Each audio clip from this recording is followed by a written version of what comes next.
സൗഖ്യത്തിന് വേണ്ടി, അത്ഭുതത്തിന് വേണ്ടി, ഒരു ഉദ്ധാരണത്തിന് വേണ്ടി, ഒരു മഹത്വം, ഒരു വിടുതലിന് വേണ്ടി, ഒരു ചെറിയ രോഗശാന്തിക്ക് വേണ്ടി എത്രയോ വാതിലുകൾ മാറി മാറി മുട്ടി വരാം. നമ്മൾ ഒരു നന്മയ്ക്ക് വേണ്ടി തകർന്ന ആ ശാപത്തിൻ്റെ അനുഭവങ്ങൾ മാറിപ്പോകാൻ എവിടെല്ലാം മുട്ടി. പല വാതിലുകളും കൊട്ടി അടയ്ക്കപ്പെട്ടപ്പോൾ എനിക്ക് വേണ്ടി, നിങ്ങൾക്ക് വേണ്ടി തുറന്ന ഒരു വാതിലുണ്ട്. ഈ വാതിൽ എന്നേക്കുമായ വാതിലാണ്. യേശു പറഞ്ഞു, ഞാൻ തന്നെ വാതിലാകുന്നു. ഐ ആം ദ ഡോർ, ഞാൻ വാതിലാകുന്നു. എന്നിലൂടെ അല്ലാതെ ആർക്കും പിതാവിൻ്റെ അടുത്ത് എത്തിച്ചേരുവാൻ കഴിയുകയില്ല.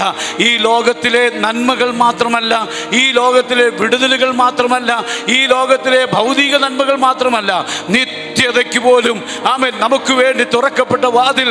അത് ഈ നന്മ, ഈ ലോകത്തിലെ അനുഗ്രഹങ്ങൾ എന്തെങ്കിലുമൊക്കെ തന്നൊതുക്കുന്ന ദൈവത്തെ അല്ല, നിത്യതയിൽ നമ്മെ കൊണ്ടെത്തിക്കുന്ന ദൈവം, നമുക്ക് വേണ്ടി അത്ഭുതങ്ങൾ ചെയ്യുന്ന ദൈവം, നമുക്ക് വേണ്ടി വഴി തുറക്കുന്ന ദൈവം.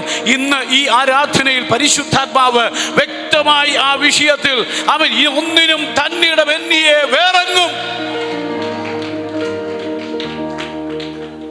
ഈ കർത്താവിനെ കണ്ടവര് ഇനി വേറെങ്ങും പോകണ്ട. സ്തോത്രം. ഈ ദൈവപാദപീഠത്തിൽ മുട്ടുമടക്കിയവൻ ഇനി ഒരിടത്തും ഓടേണ്ട ആവശ്യമില്ല.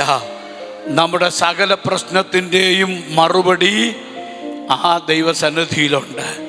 നീ കതകടച്ച് നിന്റെ മുറിക്കകത്ത് മുട്ടുമടക്കുന്നിടത്ത് നിനക്ക് വേണ്ടി ഇറങ്ങി വരുന്ന ഒരു സർവശക്തനായ ദൈവമുണ്ട്.